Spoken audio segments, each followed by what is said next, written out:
Please welcome to the stage Representative Sean Quinlan.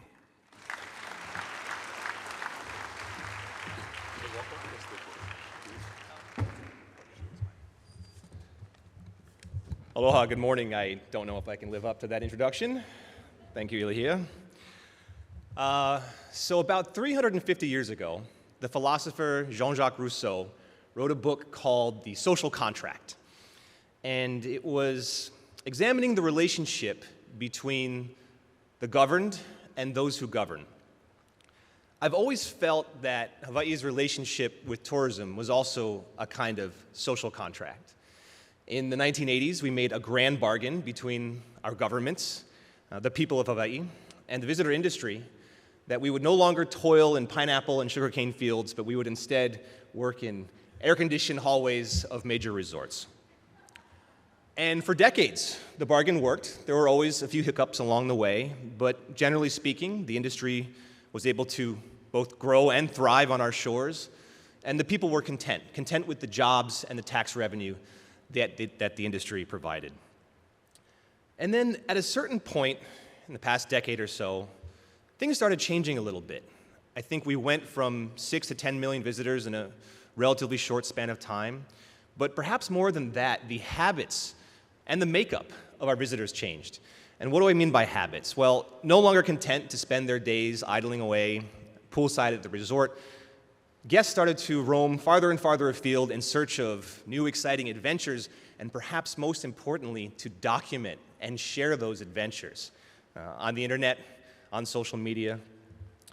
And the result was that a lot of communities across the state started seeing an inundation of visitors where previously there were none. Spots that for years, for generations, had sort of been secrets or reserved for locals only were now crowded with visitors from other places. We've also seen the makeup of our inbound visitor market change substantially. And I think that that change in makeup also changed what we're seeing in terms of utilization of public resources, public beaches, hiking trails. So we're in this era of great change, and I worry that we've all sort of lost sight of what got us started together, what brought us together for this bargain. And if I may just expound a little bit on the community that I represent, the North Shore of Oahu. 15 years ago, during the summertime, Haleiwa was a ghost town. I mean, restaurants would literally shut down for the summer, and our community was returned to us to enjoy as we see fit. Fast forward to today. During the summer, I can't even leave my house to go visit my mother on the weekends. And it's really heartbreaking to have to tell my 5-year-old that, we're not going to Tutu's house right now because I don't want to sit in traffic for 2 hours with a screaming 5-year-old with no internet service. So how do we get ourselves out of this space that we're in? How do we conquer these challenges together? I think it all starts with destination management. And I know that there are a lot of different definitions of destination management, but mine is perhaps a little bit more simple, perhaps a little too narrow, but I'm open to the debate. But my definition of destination management is quite simply managing flows of people. And we do have a shining example of destination management in our state, and that's what's happened at Ha'ena State Park, where we allowed a local nonprofit to take control of the state park and create a park and ride. So if you go to Ha'ena, the vast majority of parking spaces are reserved for our local residents, which is probably appropriate given that it's their tax dollars that pay for the upkeep. And for the visitors, most of them will hop on a shuttle about a mile down the road, pay a fee, a site-specific destination fee, and take the shuttle bus to Ha'ena.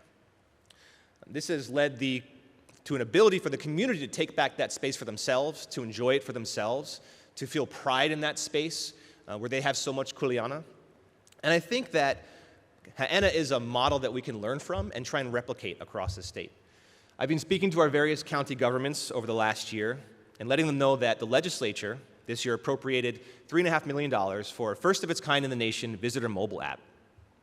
At its core, the visitor mobile app is a reservation system for county parks, for state trails. And I've asked all the counties to come up with 3 county parks that they would like to convert to a reservation system for the visitors. Now, of course, as we convert these parks to reservation only for visitors, we have to be mindful of our residents to make sure we reserve enough free parking so that, again, our visitors can enjoy their our residents can enjoy their public resources. And it's a conversation.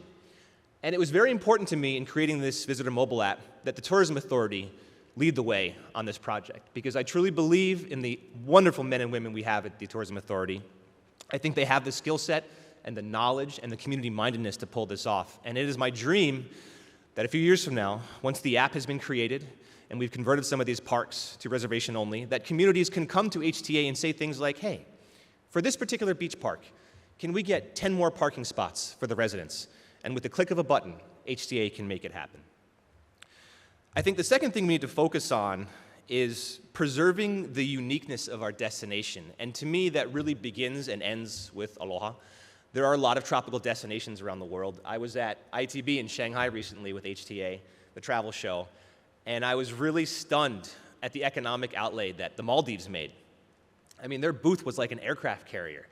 And I'd just like to shout out our friends from the Maldives. I mean, what a great marketing campaign. Come visit us before we sink into the ocean. That is a real call to action, ladies and gentlemen. That's brilliant marketing.